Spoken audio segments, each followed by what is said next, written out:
Y en los siguientes minutos vamos a conversar sobre epilepsia infantil, sobre esta condición neurológica que es muy aparatosa, que genera mucho estrés, ansiedad, que muchas veces está relacionada con cuadros, con síndromes, con enfermedades raras, ¿no? Pero que por lo general responden a formas comunes, benignas de epilepsia que deberían ser bastante bien conocidas por ustedes para que sepan qué cosa hacer.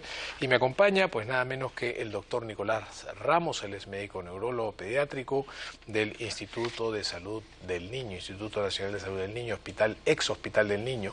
Va a contarnos qué cosa es una epilepsia infantil, cuáles son las principales causas de epilepsia infantil, qué formas hay, todas van con convulsión, no van con convulsión, de qué manera una epilepsia podría afectar el desarrollo neurológico de un niño que está en pleno proceso de crecimiento, qué problemas potenciales podría tener y qué deberíamos buscar cada vez que un niño convulsiona, detrás de esa convulsión, qué cosa podría estar sucediendo. De todo eso vamos a conversar en los siguientes minutos con el doctor Nicolás Ramos. Doctor, muy buenos días, muchísimas gracias por acompañarnos esta mañana para conversar acerca de epilepsia infantil. ¿Cómo definimos la epilepsia? Bueno, la epilepsia, doctor, es una condición crónica, ¿no? Caracterizada básicamente por crisis epilépticas o ataques epilépticos, como son conocidos, pero que se dan en forma repetida en el tiempo. Entonces, algo indica cronicidad. Correcto. ¿No? Esas son la definición de una epilepsia. Entonces, estas crisis se generan por un descontrol, digamos, de la actividad eléctrica que tenemos en el cerebro. Tenemos una actividad normal que en algún momento y por alguna razón pierde el equilibrio y hay una descarga neuronal en forma exagerada. Inopinada. Inopinada. Súbita. Nadie le invitó y pangandán. Por eso es que se llama ataque, porque es algo súbito, ¿no? Inesperado. Y de acuerdo a dónde se localiza esta descarga neuronal, van a ocurrir las manifestaciones clínicas en el paciente. Correcto. ¿No? Eso significa que no toda descarga epileptógena va a hacer que el paciente tenga los mismos síntomas. Es decir, la convulsión, no toda convulsión es una epilepsia y no todas las epilepsias tienen convulsiones. Exacto. Mucho va a depender de la localización de la descarga neuronal. Pero generalmente la gente suele pensar que una convulsión igual a epilepsia, ¿no? Piensa que el único síntoma de una epilepsia es la convulsión. Claro, es un tipo de crisis solamente. Cuando la descarga neuronal compromete el área motora que tenemos en el cerebro, entonces las manifestaciones van a ser motoras, con movimientos, sacudidas. ¿Cómo no? Pero hay descargas que se ocurren en áreas que no comprometen el área motora. ¿No? Entonces el área frontal, anterior, lóbulos temporales, el área occipital, por ejemplo, de la visión, ¿no? Entonces el paciente ahí no va a referir movimientos, básicamente va a referir flashes, ¿no? ¿Cuál es la manifestación más común entonces de la epilepsia? Bueno, lo que más se conoce es la crisis tónico-clónica generalizada. La convulsión. Porque es lo más aparatoso, es lo más aparatoso, el niño cae bruscamente, en forma inopinada, pierde conocimiento, tiene una fase en que se pone rígido, ¿no? La fase tónica, después comienza a hacer las sacudidas de las extremidades, puede haber cialorrea, ¿no? Puede haber relajación de esfínteres. ¿Qué porcentaje de los niños con epilepsia hacen convulsión? Bueno, ahí es muy variable, pero es lo más frecuente, pero hay una diversidad de presentaciones. Por eso hay todo un extremo. Le hacía esta pregunta, porque uno no se da cuenta que un niño tiene epilepsia hasta que convulsiona, pero hay otras formas no convulsivas de epilepsia que podrían pasar desapercibidas. Exacto, por ejemplo, el otro extremo estamos con las crisis que se llaman ausencias. Así es. ¿No? Ahí no hay movimientos, no hay sacudidas por lo general. El paciente está en un momento determinado, se queda quieto y con la mirada fija, con la mirada perdida por unos segundos. Pero que podría confundir además, ¿no? Porque cuántos chiquitos se quedan pegados mirando las musarañas. Se pueden confundir con niño distraído, pero en realidad el niño está haciendo una crisis de ausencia, ¿no? Entonces el niño está atendiendo la clase, de repente viene la crisis, se pierde, se desconecta del entorno en ese momento, ya se perdió parte de la explicación del profesor. ¿Cómo no? Entonces ahí vienen los problemas también de aprendizaje. ¿No? ¿Hay algunas otras formas no convulsivas de epilepsia, además de las ausencias? Claro, por ejemplo, tenemos las crisis atónicas. Ajá. El paciente cae bruscamente, pierde el tono muscular, Sí. cae bruscamente al suelo. Es otra forma. Después tenemos las parciales complejas, que se llaman. Claro, focales, El paciente tiene automatismos, conductas poco usuales, ¿no? Se desviste, hace comportamientos muy extraños. Atípicos. Atípicos. Entonces son las convulsiones parciales complejas. ¿Y qué causa una epilepsia? Hay múltiples causas. ¿Cuál es la más común? Acá tenemos las genéticas, que son una de las más frecuentes, o sea, en las cuales hay el antecedente de algún pariente cercano. Hereditarias. Hereditarias, ¿no? Con epilepsia. Entonces, es un grupo que, digamos, en los niños es bastante frecuente. ¿A cualquier edad se puede presentar la epilepsia en un niño? La epilepsia abarca todos los periodos de la vida, desde el recién nacido hasta la persona de mayor edad. Tiene dos picos de incidencia, ¿no? En el transcurso de la vida. ¿No? Un pico es a nivel en la segunda década y el otro es en la quinta década. Pero en cualquiera de las etapas de la vida se puede presentar. ¿No? Y tenemos muchas causas, ¿no? Por ejemplo, hay causas infecciosas en países en desarrollo como el nuestro. Tenemos, por ejemplo, la neurociticercosis. Así es. ¿No? Tenemos infecciones del sistema nervioso, la meningitis, meningoencefalitis. Pueden dejar como secuela Pueden dejar como secuela.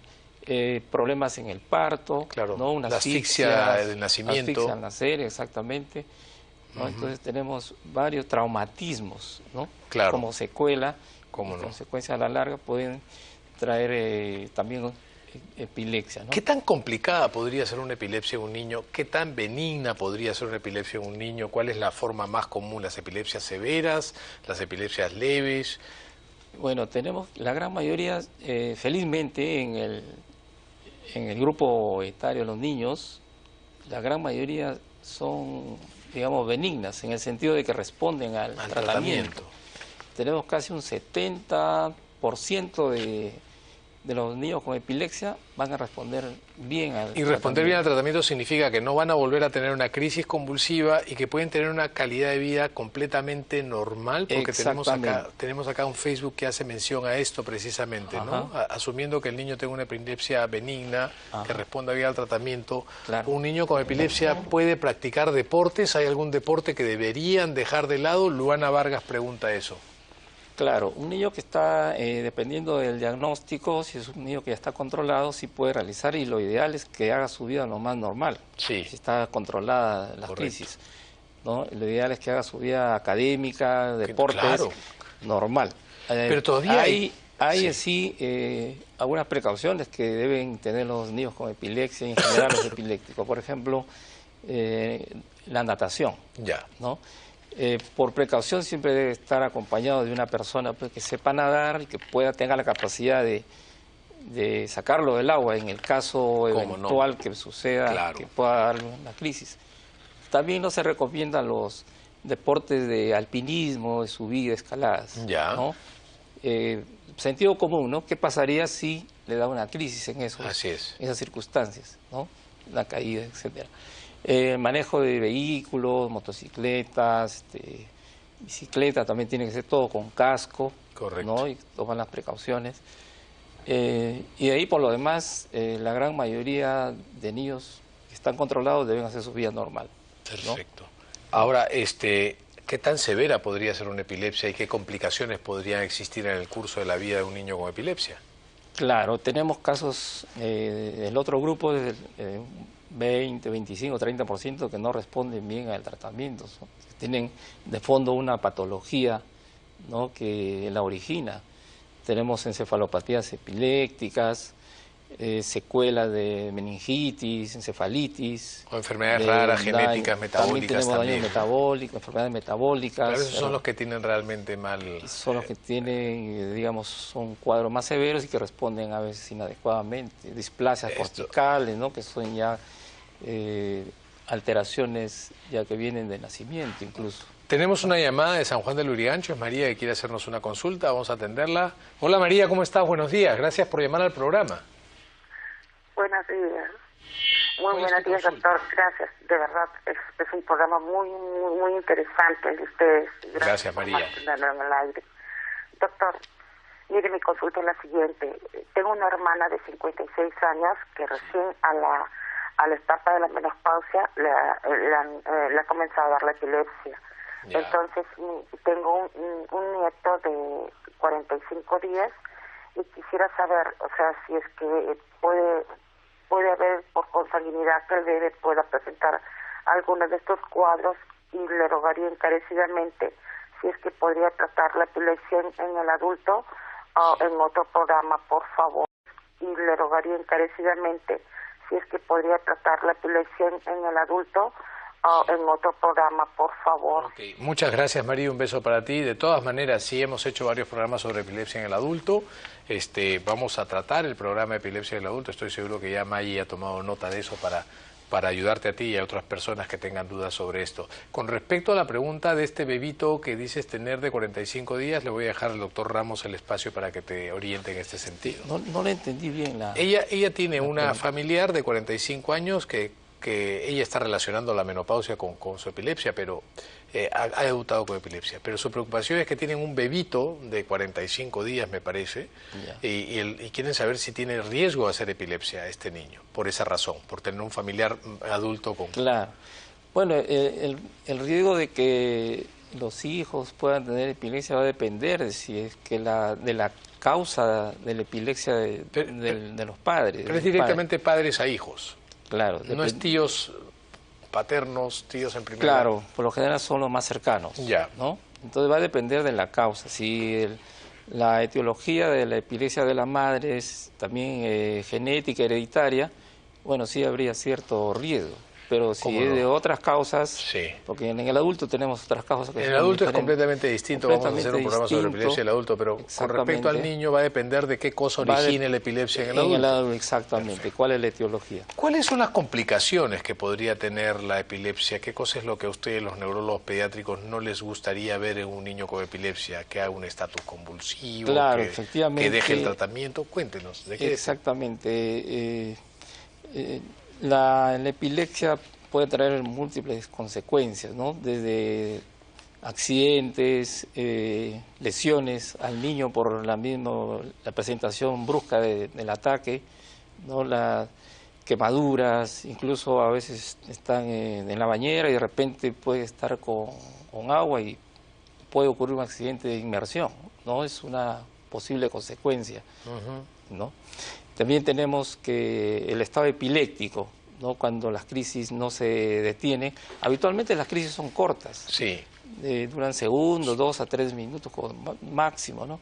Pero ya cuando el cuadro no se detiene y se prolonga más de 5 minutos, ya se convierte cuando estamos hablando de una crisis, emergencia. Cuando la crisis dura más de ¿cuánto? Más de 5 minutos. Okay. Entonces ya tenemos que actuar rápido y evaluar a la emergencia más cercana para... ¿Y se refiere a la crisis convulsiva o también en las ausencias hay estatus? También hay en todas las crisis, todo el tipo de crisis... ¿Un estatus que dure más de 5 o 10 minutos? Claro, exactamente, se pueden prolongar. Y esas crisis ya del estado epiléptico sí ya pone en peligro la vida del niño. Es una emergencia, ¿no? Es una emergencia médica, es una emergencia muy seria, efectivamente. Por supuesto, ya necesita... ¿Qué le pasa al cerebro cuando hay una descarga? Es cierto que cada vez que hay una descarga epiléptica no controlada, y por eso es que es importante tratar al niño, ¿hay una zona del cerebro que se podría dañar permanentemente? Dependiendo de la duración, ¿no? Por lo general las crisis son cortas, esas no van a tener mucha repercusión. Pero ya en el estado epiléptico sí. Sí hay riesgo de dañar una zona. Tenemos una llamadita de Chiclayo que se me había olvidado. Perdóname, Marcela. Bienvenida al programa. Por favor, gracias por tu paciencia y por esperar. Discúlpanos de haberte hecho esperar para hacer tu consulta, por favor. Buenos días, doctor. Gracias por tu respuesta. Tengo un niño que actualmente tiene 10 años, 10 meses, pero en el mes de marzo hizo un cuadro de epilepsia dispersa con un diagnóstico de encéfalo electrográfico, el electroencefalograma, sí, que dice de reposo bajo sueño espontáneo con tendencia paroximal en región frontal izquierda. ¿En qué le puede afectar esto? Si bien él a sus 10 años no lee ni escribe, y también en su último electro que le han hecho hace 2 meses sale que todo está en los rangos normales. Actualmente se encuentra medicado con carbamazepina 2 veces al día, 10 mililitros. Marcela, tu niño tiene 10 años. ¿Él ha convulsionado en algún momento y por eso le han hecho el electroencefalograma? Sí, en el mes de marzo hizo una crisis convulsiva. La primera que hizo. Sí, en el mes de marzo. Pero sin embargo, hasta el mes de marzo, él durante sus 10 años no había tenido ningún problema. Entonces, ¿por qué no lee y no escribe? ¿Tiene otro problema más de fondo? Sí, me dijeron de que él tiene hiperactividad y que eso le genera problemas de atención y concentración. Ya, pero los niños que tienen problemas de atención y concentración no tienen por qué no aprender a leer ni a escribir. ¿Le han hecho más estudios a tu niño? Solamente los electros. Siempre salía normal y las respuestas a esto era que tenía problemas de aprendizaje originado casualmente por su hiperactividad. Ok, Marcela, muchísimas gracias. Vamos a precisamente hablar de esto con el doctor Ramos, porque eso es una cosa muy importante. Aprovechando la llamada de Marcela, un beso para ti, Marcela, grande, desde acá, desde Lima. Aprovechando la llamada de Marcela, los niños que tienen una forma de epilepsia en diferente grado, ¿podrían tener más riesgo de tener un trastorno asociado, como en este caso déficit de atención e hiperactividad, alguna alteración en el rendimiento académico? Porque lo que a mí me llama la atención es que a los 10 años el niño no lea ni escriba, por más hiperactivo que pueda ser. Claro. Bueno, hay patologías asociadas, no necesariamente vinculadas con la epilepsia. En el caso de ella es una sola crisis. Claro, hecho una sola Entonces, crisis. no podríamos estar hablando todavía de epilepsia en forma muy estricta. Correcto. ¿No? Entonces, porque es un cuadro que se está repitiendo en forma crónica. Ajá. Entonces, son otras patologías asociadas, ¿no? Sí. El síndrome de trastorno de déficit de atención e hiperactividad, bueno, sí puede causar problemas de aprendizaje. Sí, cómo no. ¿No? Entonces, eso sí debe ser manejado. Pero hay que ver también si hay que ver no la historia hay también la historia del niño, clínica ¿no? detallada, el desarrollo psicomotor, cómo ha sido. ¿Cuáles son los factores de riesgo para que un niño tenga una epilepsia, además del antecedente familiar? La asfixia al nacer es otro. Claro, desde la vida fetal, ¿no? Que ya si hay problemas durante el embarazo, digamos infecciones, no hay infecciones que pueden contraer la mamá y pueden afectar al feto, por ejemplo la rubiola, correcto, toxoplasma, ahora el virus del Zika, etcétera, que pueden dañar al cerebro del bebé. Entonces, por eso es muy importante el control prenatal. Hábitos nocivos de la madre, consumo de alcohol, claro, drogas. Drogas, medicamentos, por supuesto, también algunos medicamentos, sobre todo lo que es el alcohol, y las infecciones que son muy... ¿no? Y por supuesto otras patologías, por ejemplo la preeclampsia, que también el bajo peso al nacer, la prematuridad. Todos son factores que pueden contribuir, ¿no? Una pregunta final, doctor. ¿Qué cosa debería saber hacer la familia, la gente en la calle frente a una crisis convulsiva? Bueno, lo primero es no desesperarse. No asustarse. No asustarse. No es algo, saber que es algo que transitorio, que se va a detener en pocos segundos o minutos. Ajá. Y lo importante es evitar que el niño se lesione, ¿no? Alejar las cosas con las cuales el niño podría lesionarse. Hacerse daño, claro. ¿No? Nunca colocar nada en la boca. No, muchas veces se le trata de colocar pañuelos o abrir la boca, etcétera. No se debe hacer eso porque la mandíbula tiene mucha fuerza. Por tratar de introducir el dedo, a veces se lesiona el dedo de la persona que está intentando abrir. Sí, pues. ¿No? Hay que aflojarle un poquito la ropa, ponerlo de cúbito lateral, ¿no? La cabecita sobre todo, lateralizada, ¿no? Echadito. En estos casos pueden haber vómitos. Entonces, la posición lateralizada ¿para qué? permite que el vómito no se vaya hacia la vía respiratoria, ¿no? Y se complique con un cuadro de una aspiración. Correcto. Entonces, importante es proteger la cabeza, si en caso... Y tampoco tratar de detener los movimientos, ¿no? Hay personas que comienzan a jalarlo, estirarlo, tampoco se debe hacer eso. Eso va a detenerse solo. En el caso ya de que se sepa que el cuadro se prolongue, ahí sí hay que emergencia. Rápido llevarlo a una emergencia, ¿no? Sí, doctor Ramos, ha sido un placer. Muchísimas gracias por habernos acompañado esta mañana. Gracias por haber estado con nosotros. Ha sido el doctor Nicolás. Muchas gracias, doctor. A usted por venir. Ha sido el doctor Nicolás Ramos, médico neurólogo pediátrico del Instituto Nacional de Salud del Niño de Breña, ex Hospital del Niño, hablando sobre epilepsia infantil. Nos vamos a una pausa y luego vamos a regresar para conversar sobre tuberculosis en el Perú y en el mundo. Ya volvemos. Permanece.